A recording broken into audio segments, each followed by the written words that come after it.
Welcome back to Footballology. So next up, we have the Buffalo Bills up for their 2021 NFL offseason grade. And now, when it comes to the Buffalo Bills, they've been a team that's been going through the process and been trusting the process. Got the young quarterback, doing everything right for the most part, and they just been going. And it's been a slow grinding process, but it's been working out. In 2019, they made the playoffs at 10-6. I want to say, end up losing to Houston, unfortunately. But you knew that you were taking a step in the right direction because the year prior, in 2018, you had I went like 5-11 or something like that. It was horrendous. But end up getting Josh Allen, whatever, end up working out. So then we fast forward to 2020. You guys see where we're at now. But in 2019, they struggled a little bit offensively, and they knew something was missing. So they made an effort going into the 2020 offseason to go get a guy like Stephon Diggs to really kind of add that deep threat or that primary threat to their offense, which ended up panning out really well for them. Diggs was like a monster upgrade from anything that they had currently on the roster at the point, and it gave Josh Allen a little bit more confidence throwing the ball.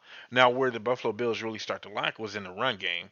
Having guys like Devil Singletary and even trying to get a guy like Zach Moss going, it just did not work out in their favor. It just seemed like that running game could never get off the ground. That's funny because you always talk about ground attack. Anyways, but it seemed like that run game could never get going. And the Stephon Diggs, yeah, even though it worked out, they were still missing that second target in the pass regression or the pass progression. Guys like Dawson Knox try to step up. I think they had Tyler Croft. Like they had some guys here and there kind of appear. Gabriel Davis even a guy that kind of showed up a few times, but it wasn't to the level of consistency that you would want out of your second target or your second eligible receiver or second pass catcher. So obviously they're still looking in the direction for that. Offensive line play was here and there. I think at best it was spotty, but most times it gave Josh Allen all the time that he needed, especially with his level of mobility. You always got to remember that the best perfume for a bad offensive line is a mobile quarterback, and that's what Josh Allen definitely brings to the game. His mobility, for his size and what he's able to do, his mobility is really it's right there, spot on, exactly what you need.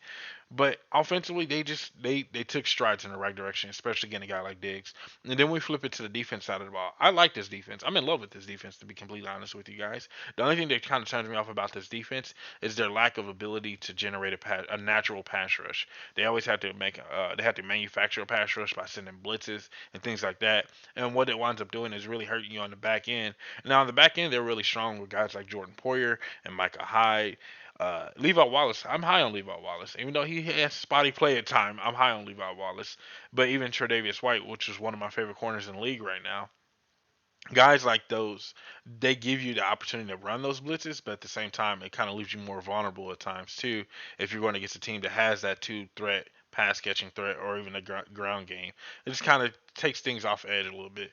So I think that was the biggest knock defensively that the Buffalo Bills had was that there was the lack of a natural pass rush, and I think they kind of made an assertive effort going into this offseason to fix those things. Now taking a look at the Buffalo Bills free agency period, the first thing you notice is Emmanuel Sanders going out and try to get that possible second pass catcher, somebody that's going to create or take some pressure off of Stephon Diggs and everything he did last year. Even though Stephon Diggs exploded last year, you still need that number two receiver to take that pressure off him so he can probably erupt even more. Like who knows, have a bigger year. Getting a guy like Taiwan Jones and it was a Tyron Jones and Matt Burita creating depth at the running back position at the same time creating competition. I know a lot throughout last year, people kept talking about Devin Singletary being out and Zach Moss probably being the primary running back. I think the Buffalo Bills are really trying to lean to that direction of being a more balanced attack. So I definitely understand that from that perspective.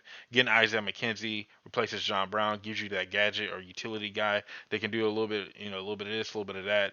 Just kind of, reverse his screens. Just trying to add that depth at the wide receiver position and still have that flexibility in the offense.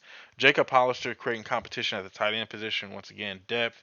And all of these are 1 year deals. So a lot of these guys have gotten picked up on 1 year deals. And you just kind of scroll through, you look at Bobby Hart, and I think they got Jamel Douglas is another offensive lineman too. So they're creating competition and depth at the same time, but just trying to see if we have something there, see if those guys can fill those voids, and see if those guys can come in and actually be relevant to the roster, or if they're just there just for depth purposes only. So I get it. And even signing, bringing back Levi Wallace, I think was it. I just seen Levi Wallace for 1 year. Like I said, I'm a big fan of Levi Wallace. I think Levi Wallace is good. I know he has some spotty play at times, but Levi Wallace is pretty good in my opinion. And then keep scrolling down a little bit down the list. Forrest Lamp is another position. Now, Forrest Lamp was a guy personally that I'm so excited for. I think Forrest Lamp is a really good offensive lineman. I think he could be a decent offensive lineman. And I noticed that with this offseason, at least with this free agency period, the Buffalo Bills are trying to put a big emphasis on the trenches a little bit on the offensive line and definitely getting the offense together. It seemed like they kind of attacked their offense more through free agency just to try to get things more balanced for Josh Allen to give him a better opportunity to have more success. This is an AFC conference team. Like they were right there on the brink of the Super Bowl. They're on the front step of the Super Bowl. So they're not that far off. They're in the right steps. They're taking the right steps to do this rebuild. Like we're in a 3-year process now and they're right there. So technically, if they're taking the next step, like Josh Allen has in his progression, if they're taking the next step, they should be in the Super Bowl next year, right? So if that's the case, they're doing everything the right way, just creating depth and competition at every position. And then we're gonna talk about Mitch Trubisky because we know he ain't he's just there. So now moving on to the Buffalo Bills draft class, you see in the first and second round that they basically made an emphasis to say that if we got to see Patrick Mahomes to get to the Super Bowl, we need a pass rush. They got to be able to generate a natural pass rush. We talked about that in the opening, and not manufacture a pass rush. And so I think getting a guy like Gregory Rousseau and Boogie Basham is definitely going to take care of that. You still got Ed Oliver on the defensive line, and you're going to get some quality competition. Even Jerry Hughes is still there. So no matter who end up starting on this front for Buffalo, it's going to be a quality player. It's going to be a guy that won his position. And it wasn't just give it to him because of his role from last year or because he was a first round pick or whatever the case may be. He won that position. He won that role. And so I'm really interested to see how this pass rush is going to look for Buffalo this year because of them doing this in the first and second round, saying that we're going to be able to generate a natural pass rush. And then moving on to the third and fifth round, getting the tackles and Spencer Brown. And Spencer Brown was a guy that a lot of people were excited for. So I'm kind of interested to see how he works out into this offense. And then even getting a guy like Tommy Doyle, who I was personally excited for and wanted to see my Chiefs pick him up because I felt like he had a good nastiness to him. Dude's like 6'7", 300 some pounds. Dude's like a pure right tackle. Like he is exactly what you want your right tackle to look like. So I'm really interested to see how that's going to look. But having guys like Spencer Brown and Tommy Doyle and Deion Dawkins, Mitch Morris, getting Forrest Lamp in the free agency period, you know that whatever this five is going to look like in front of Josh Allen, it's going to be the best five possible, in my personal opinion. It's not going to be just because, once again, you were drafted or you had a good year last year or you're coming from this team. No, it's legitimately going to be the best five on the offensive line for Josh Allen and whatever this run game is going to look like. And I think that's another big emphasis, too. I think they're trying to get heavy up front so they can start leaning on people with the run game and really open up things for Josh Allen in the passing attack. And then a guy like Marquise Brown, I want to say Marquise Brown. Sorry, Marquez Stevenson. Getting a guy like Marquez Stevenson in the sixth round, I think is personally a steal. He's a guy that's a do-it-all guy. He could possibly be a number two receiver eventually, but I think that having Emmanuel Sanders on the roster, going to be able to coach him up, get him right, get his head right. Also, I think he adds value in the return game. Even though you got Isaiah McKenzie, Stevenson still can add value in the return game. So I'm really excited for that, or excited for him to be in the return game. I can't speak right now. And so I think Stevenson's quality there. I think that's a good pick. And then we scroll down a little bit and see what they did. Wild Goose, I didn't know anything about him. I actually looked him up in Hamlin. The safety from Pittsburgh. I'm not gonna be lying. I'm gonna be honest with you guys. None of these picks, Jack Anderson, none of these last three picks kind of ring a bell to me at all. Wild Goose, I did look him up. He looks like he's gonna be more like a nickel slot kind of type corner guy. So it's gonna be interesting. Once again, just create competition and value at this point. They don't need much in Buffalo. Like I said, you're an AFC conference team. Like you got to the AFC conference. You know how to do what it takes to get there. You have the quarterback. You have all the pieces in place. Not saying the late round picks don't matter, and these guys might end up shining. I'm going to be completely honest with you guys. I don't know anything about them, and these guys might end up shining. If you guys know anything about them, put it in the comment section below. Let me know. School me.